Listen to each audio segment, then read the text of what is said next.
কেন? ভরপুর কোরআনের তেলাওয়াত নেই।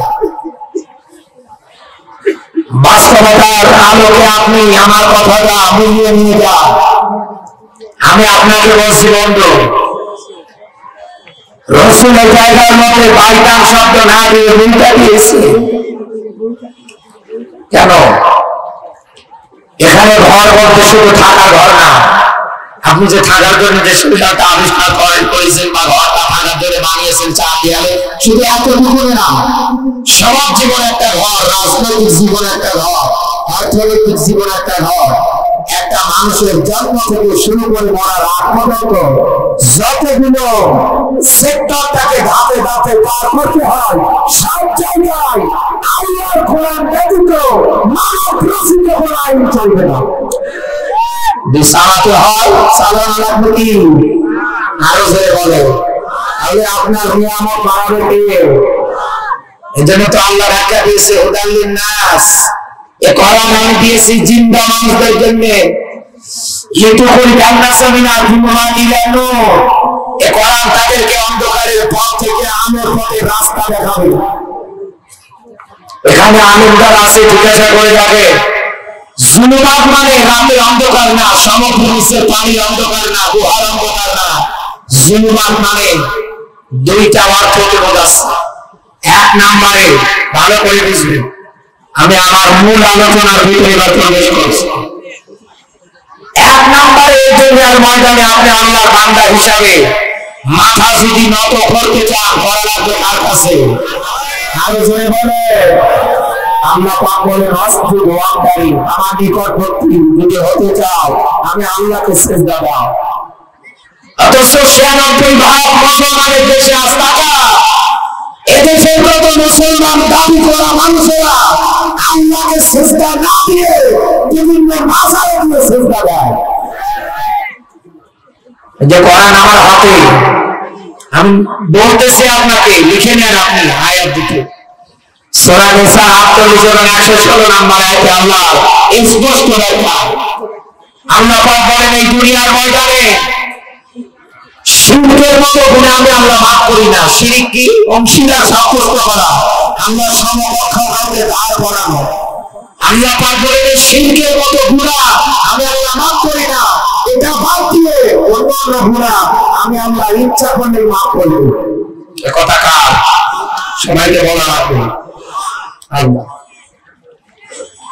সূরা মাইদা ৭২ নম্বর আয়াতে আল্লাহর ব্যাখ্যা, আমি আল্লাহ এদের জন্য আমার বানানো জান্নাতটাকে হারাম করে দিয়েছি। আল্লাহ যদি জান্নাত হারাম করে দেয়, যারা মাজারে গিয়ে শিরকের সঙ্গে লিপ্ত হচ্ছে, এক তো জীবনের অপরাধ মাফ পাবেনি না, দ্বিতীয়ত আপনার জন্য আল্লাহ বানানো জান্নাতটাকে হারাম করেছে। এই হিসাব অনুসারে আপনি আপনার জীবন জিন্দেগিতে যাচ্ছে করবে। অথচ দুনিয়ার ময়দানে কোরআন এসেছে আপনাকে বাঁচানোর জন্য। কোরআন এসেছে আপনাকে শিরক বেদাতের যত পথ আছে সবগুলো থেকে বের করে একেবারে আলোর পথে রাস্তা তথা জান্নাতে নিয়ে যাওয়ার জন্য। সুবহানাল্লাহ বলেন। কিন্তু আজ আমরা অনেক মানুষ আছি এগুলোর কাছে গিয়ে আকার হয়ে মাথা নত করে দিচ্ছি। এটাই আমাদের সবথেকে বড় আঘাত। জুলুমাতের এক নাম্বার অর্থ আবার বলছি, শিরক বিদাতের যত পথ আছে সবগুলো এই দুনিয়ার ময়দানে গোড়া থেকে উল্টুলিয়ে ফেলিয়ে একমাত্র আল্লাহর ইবাদত প্রতিষ্ঠার জন্য আমরা এই দুনিয়ার ময়দানে কোরআন দিয়েছি। এজন্য আল্লাহ দেখাই খলিফা, আমি তোমাদের জমিনের কামলা খলিফা করে বানিয়েছি। দুই নম্বরে যেটা আমি পেয়েছি, ইন্নাল্লাহা ইয়া'মুরু বিল আদলি ওয়াল ইহসান, ইয়া'মুরু আমর ইসলাম। আল্লাহ বলেন আমার আদেশ যদি বিচার করতে হয় ফাহকুম বাইনান নাসি বিল হক, অবশ্যই দুনিয়ায় সত্য এবং ন্যায় সহকারে বিচার করা লাগবে। এই ৯৬% মুসলমানের দেশে যদি সত্য এবং ন্যায় ভাবে বিচার হতো, যে লোকটা ৫০ বছর কোরআনের তাফসীর করলো এই লোকটাকে কেউ কোনো অন্যায় ভাবে রাজাকারের মামলা দিয়ে দুনিয়া থেকে বিদায় করতে পারত না। এদেশের হাজার আলেমদেরকে বিনা কারণে জেলে নিয়েছে সঙ্গে নিয়েছে, হাজার রকমের নির্যাতনের স্কুলগুলো জানিয়েছে। আপনি দুনিয়ার জন্য আপন করতে পারবেন,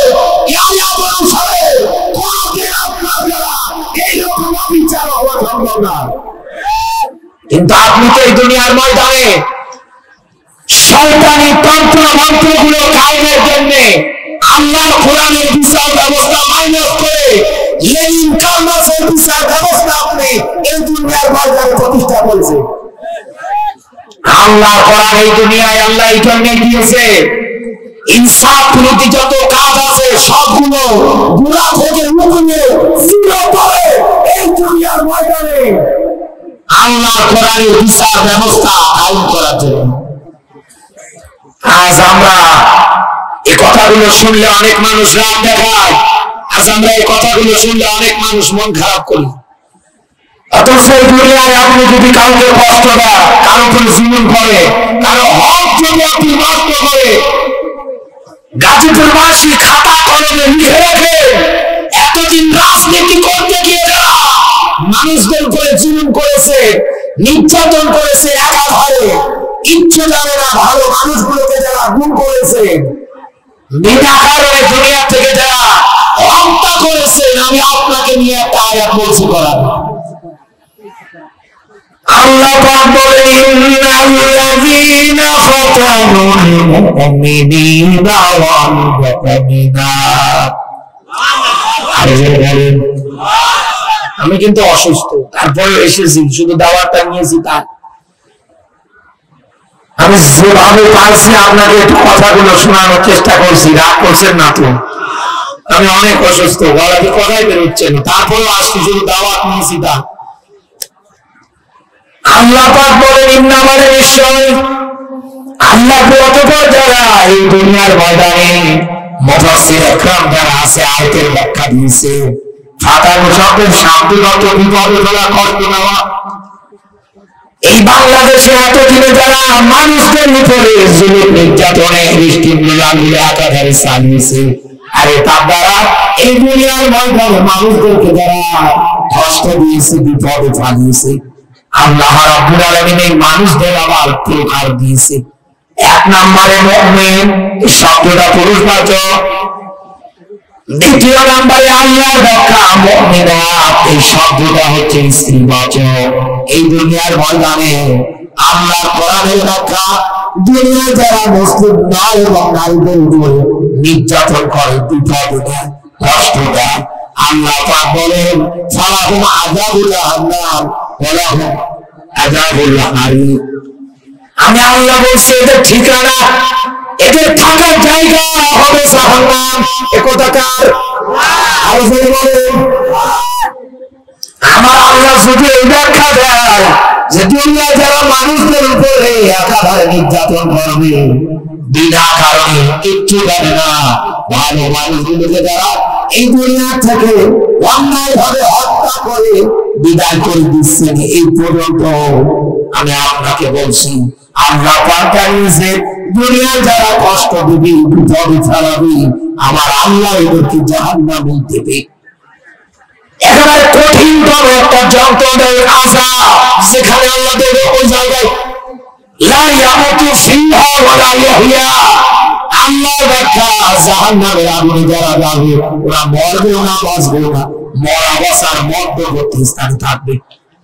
গাজীপুরবাসী বা হিসাব নিলাম তো, মরণের পরে আল্লাহ যদি আপনাকে জাহান্নামে দেয় আর ওই জায়গার মধ্যে যদি আপনি অনন্তকাল ধরে জ্বলতে শুরু করেন, আপনি এই জাহান্নামের তার প্রান্তে যাওয়ার আগে ডাক দিয়ে বলবেন, কুনতু তুরাবা, আল্লাহ আজকে আমি যদি মাটি হয়ে যেতাম, আমি যদি মাটি হয়ে যেতাম, এত আশা আমার আল্লাহ আপনার জন্য জাহান্নামের মধ্যে রেডি করেছে।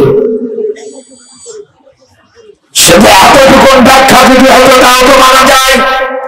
আল্লাহ পাক বলেন, খালিদিনা ফিহা, আমি আল্লাহ এই জাহান্নামের মধ্যে তাদেরকে চিরকাল জ্বালাবো।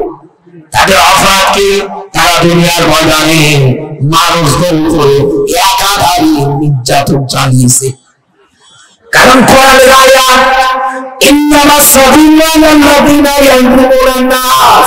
এই যে বিপদ, কষ্ট, নির্যাতন, এগুলো একটার পর একটা এই দুনিয়ার ময়দানে যা চালায়, কিয়ামতের দিন আমার আল্লাহ নিজে বিরুদ্ধে মামলা দেবে। আল্লাহ যদি কারো বিরুদ্ধে মামলা দেয়, ও বাঁচবে। আরো যে বলে বাঁচবে, বাঁচবে। এই জন্য বলছি আমি আপনাকে, রাসূল তার হাদিসের মধ্যে ব্যাখ্যা দিয়েছেন কিয়ামতের ময়দানে এই জুলুম অন্ধকার হিসেবে দেখা দেবে।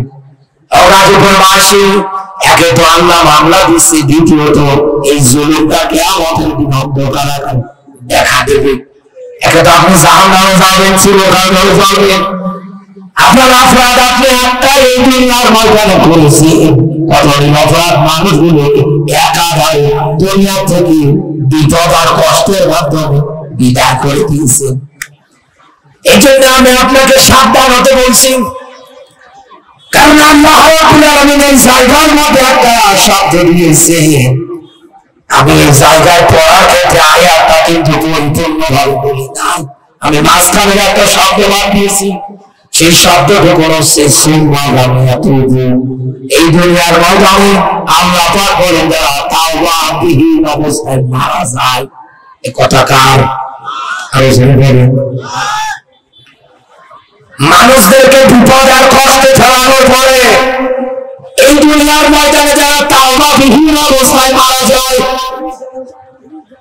এখন চিন্তা করেন তো, যারা মানুষদের হক অধিকার নিয়ে সিনেমিনি ঘরে বিনা কারণে জীবনটা নষ্ট করে দেয়, কারাগারে আটকায়, এদের আমার মাপ আছে? এদেরকে মাফ করবে? এর মাফ করতে চাইবে? কেউ তো চাইবে না।